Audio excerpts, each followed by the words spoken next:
बिहार में फिर से एकजुट होगा हिंदू। मुजफ्फरपुर में लगेगा दिव्य दरबार। बाबा और महाराज बदलेंगे माहौल। आ रहे हैं धीरेन्द्र शास्त्री और अनिरुद्धाचार्य।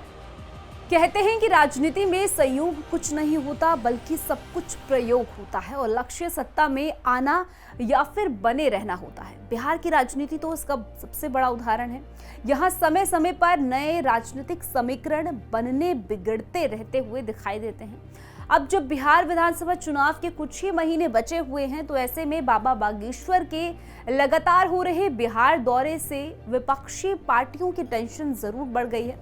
लेकिन इन सबके बीच बेपरवाह बाबा बागेश्वर बिहार में न सिर्फ कथा कर रहे हैं बल्कि विपक्षी पार्टियों की परेशानी बढ़ाने के लिए अनिरुद्धाचार्य को भी बिहार भ्रमण करवा रहे हैं।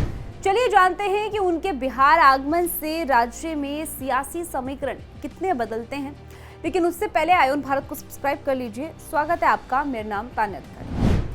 बिहार में साल के आखिर में चुनाव होने वाले हैं। ऐसे में लग रहा है कि बिहार की राजनीति गरमाने वाली है, क्योंकि बागेश्वर धाम के पीठाधीश्वर धीरेन्द्र कृष्ण शास्त्री एक बार फिर से बिहार पहुंचने वाले हैं। जी हाँ, बाबा बागेश्वर का दिव्य दरबार मुजफ्फरपुर में पहली बार सजने वाला है। इसे लेकर भक्तों में जबरदस्त उत्साह देखने को मिल रहा है। बाबा बागेश्वर के नाम से प्रसिद्ध पंडित धीरेन्द्र कृष्ण शास्त्री पहली बार मुजफ्फरपुर आ रहे हैं। इसके अलावा अनिरुद्धाचार्य महाराज जी भी उनके साथ कथा करेंगे। बाबा बागेश्वर और अनिरुद्धाचार्य महाराज जैसे कथावाचक को सुनने के लिए दूर दूर से लोग आते हैं। ये तय है कि भीड़ होगी।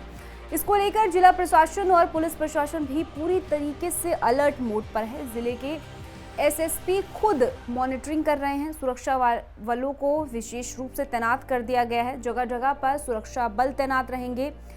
इसके अलावा मौजूद कई ऐसी टीम रहेंगी जो कि कार्यक्रम स्थल के सीसीटीवी को आईसीसी से कनेक्ट कर निगरानी रखेगी। एसएससी सुशील कुमार ने बताया है कि सुरक्षा को लेकर तैयारी पूरी है। हर जगह सुरक्षा वालों की विशेष रूप से तैनाती रहेगी। आप एसएसपी को सुनिए किस तरीके से तैयारी वहां पर हो चुकी है।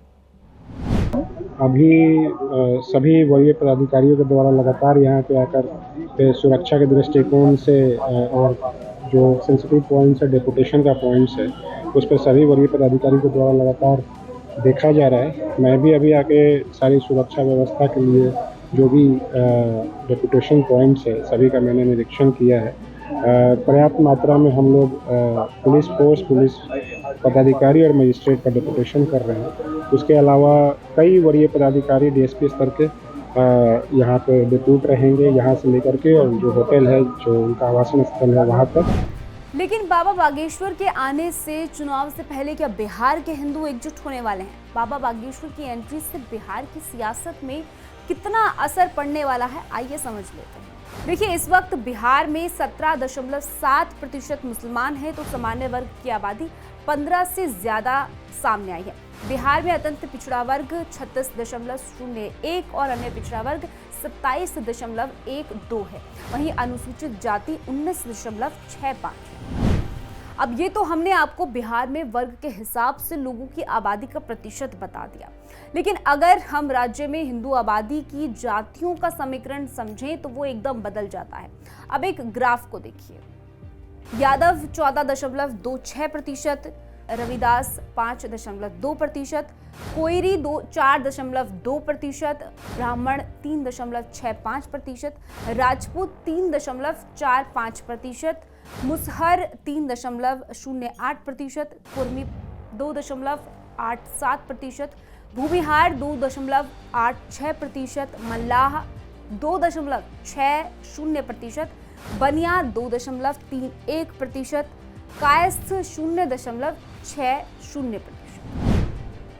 तो ये बिहार की पूरी सियासी गणित है और इसमें हिंदू वोटर्स जो है वो अहम भूमिका निभाते हैं, जो कि चुनाव के दौरान कई अलग अलग राजनीतिक पार्टियों में बढ़ जाते हैं। लेकिन धीरेन्द्र शास्त्री के आने से हिंदू एकजुट हो सकता है, जिसका बिहार में होने वाले चुनाव पर असर पड़ेगा।